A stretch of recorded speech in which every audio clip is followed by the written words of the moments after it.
Assalamu alaikum, dear learners of class 5.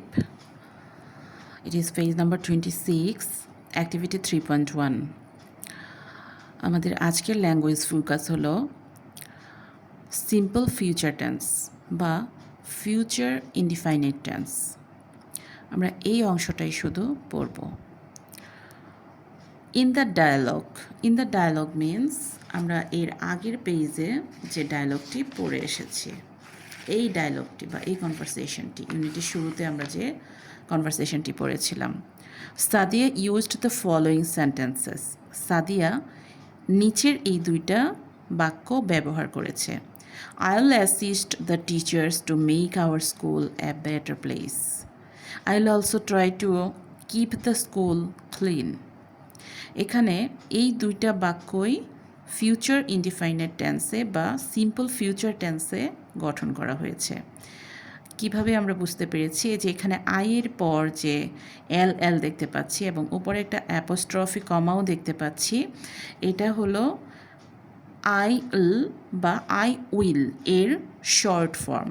এই short ফর্মটাকে এখানে কমা দিয়ে ডব্লিউ এবং আই এই দুইটা বর্ণকে লুপ করা হয়েছে, মানে বাদ দিয়ে এখানে অ্যাপোস্ট্রফি কমা দেওয়া হয়েছে। এই অ্যাপোস্ট্রফি কমাটা যদি আমরা তুলে দিই তাহলে এটা হবে আই উইল। আচ্ছা, তারপর আমরা একটু পড়ি। By using the expression will assist, will try, Sadia means to do some actions in future after winning the election. এই যে উইল অ্যাসিস্ট এবং উইল ট্রাই এই দুইটা অংশ দিয়ে সাদিয়া বোঝাতে চেয়েছে যে এই কাজটা পরবর্তীতে মানে ভবিষ্যতে হবে, আফটার উইনিং দ্য ইলেকশন, নির্বাচনে জয়লাভ করার পরে এই কাজটা হবে, মানে ভবিষ্যতে এই কাজটা হবে।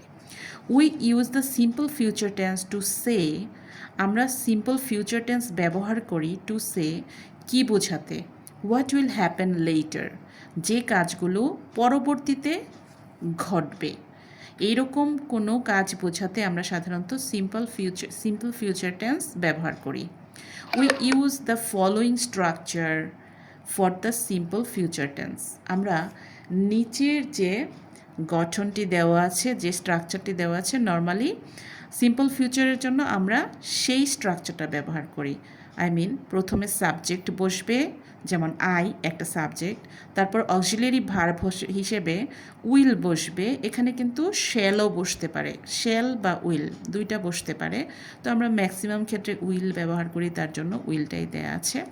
এবং যে প্রিন্সিপাল ভার্বটি থাকবে, মানে মেইন ভার্বটি থাকবে, সেটার বেইস ফর্ম বসবে, মানে এর সাথে এসও হবে না, ইএসও হবে না, আইএনজি হবে না, বা এটার পাস্ট ফর্ম বা পাস্ট পার্টিসিপাল ফর্ম কোনো কিছুই হবে না।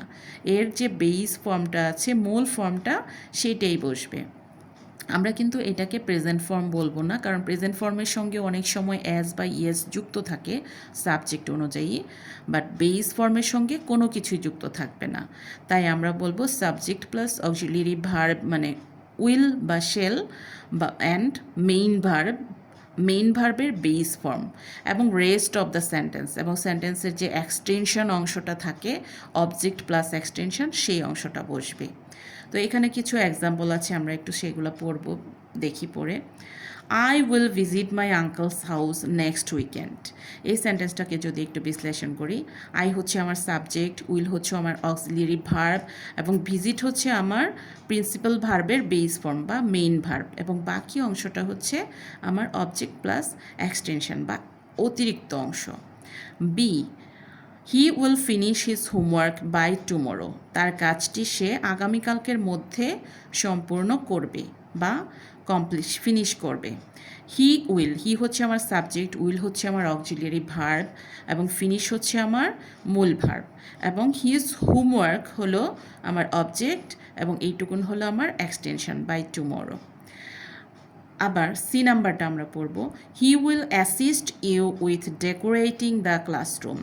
হি হচ্ছে আমার সাবজেক্ট, উইল হলো আমার অক্সিলারি ভার্ব, অ্যাসিস্ট হলো আমার মূল ভার্বের বেস ফর্ম। দেখো এখানে কোনো অ্যাস, ইয়েস বা অন্য কোনো কিছু এখানে যুক্ত নেই, মানে আমার মূল টার্গেট হলো ফিউচার সিম্পল ফিউচার টেন্সের সঙ্গে ভার্বের বেস ফর্ম বসে এবং যে কোনো সাবজেক্টের সাথে উইল বসে। এই যে দেখো, he will, we will, they will, you will, we will, মানে যা কিছুই থাকুক সাবজেক্ট সেখানে কিন্তু উইল বসবে।